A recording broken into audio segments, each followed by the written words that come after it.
أهلا بيكم في حلقة جديدة من برنامجكم سايب أثر. في حاجات بتوجع من غير ما يتقال فيها ولا كلمة، وبيبقى الوجع أكبر لما بيجي من أقرب حد اللي احنا نفسنا بنموت نفسنا علشان هو يكون كويس. بس لما بيجي بتكتشفي انك مش عارفة انت عايشة مع مين، ومهما حاولتي تلمي في حاجة جواكي اتكسرت وجايز ما تتعالجش. في بوست عدى قدامي وفضل صوته يرن في دماغي، مش عشان غريب بس عشان واجه ستات كتير. ستات اتوجعوا من الخيانة، مش خيانة جسد، لا، خيانة نظر، خيانة فضول، خيانة اهتمام ببنات تانية، والأصعب الخيانة مع سبق الإصرار وإنكار وتبرير بعدها. تعالوا نحكي. النهاردة قريت بوست لست متجوزة بقالها 15 سنة بتحكي إنها كانت واثقة في جوزها ثقة عمياء، ضحت عشان مساندته وبنت معاه الحياة، وفجأة بالصدفة اكتشفت إنه بيستخدم مواقع تعارف، ولما واجهته قال لها إنه مضغوط وإنها أول مرة وإنه خلاص مسح كل الكلام ده. عدت، لكن من جواها في حاجات ما عدتش. بدأت تراقب ولقيت حاجات أبشع. بيشوف لايفات لبنات شبه عريانة، وبيفضل يدور على صفحات البنات على السوشيال ميديا، ولما واجهته بينكر ويتعصب ويقول لها دي أوهام. وهي بدأت تلوم نفسها، بدأت تقرب أكتر وتبقى لازقة فيه وتسحب نفسها من الدنيا، بس في الآخر اكتشفت إنها هي اللي بتتآكل وهو ولا حاسس.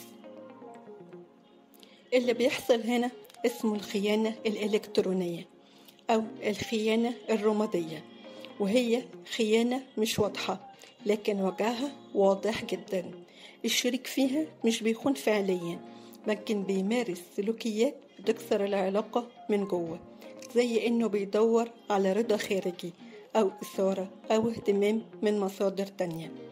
الست في الحالة دي بتحس إنها مهانة ومش كفاية، وبتدخل دايرة المراقبة والشك والخوف، ومن الآخر بتفقد سلامها النفسي وبتتحول من شريكة في العلاقة لمجرد حارسة عليها. اللي لفت نظري أكتر الكومنتات اللي كانت مكتوبة للبوست ده. معظم الناس كانت بتقول لها يا ستي ده راجل وبيحب يتفرج، هو عمل حاجة يعني؟ انت مكبرة الموضوع ليه؟ وما لو كان عمل حاجة كنت عملتي ايه؟ وكلام من هذا القبيل، كأنه طبيعي ان الراجل يتفرج ويخون مراته حتى لو بالنظر بس، وهي مش طبيعي انها تتكلم وتشتكي من اللي حصل. الحب الحقيقي يا جماعة مش بيخلي حد يدور برا البيت، ولا بيخلي الست تتلغي عشان ترضي، ولا بيحطها في منافسة مع صور وأجساد وفيديوهات. ولو وصلت لمرحلة انك بتراقبي وبتعيشي خايفة فانت مش في علاقة، انت في سجن. سجن من نوع مؤذي جدا لانه بيدمرك ببطء من غير ما يسبب علامات. اختاري نفسك، خدي خطوة ترجعي فيها كرامتك. مش لازم تبقي قوية، بس لازم تبقي واعية.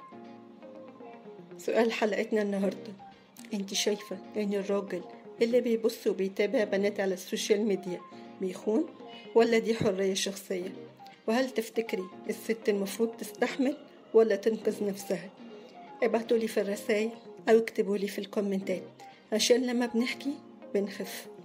كنت معكم أنا بسمة في سايب أثر، البرنامج اللي بيحكي الوجع بصوت هادي وبيحاول يطبطب على قلوبنا. استنوني كل يوم سبت واثنين واربع الساعة 6 على اليوتيوب، وخليكوا فاكرين سايب أثر قريب لقلبك. أشوفكم الحلقة الجاية.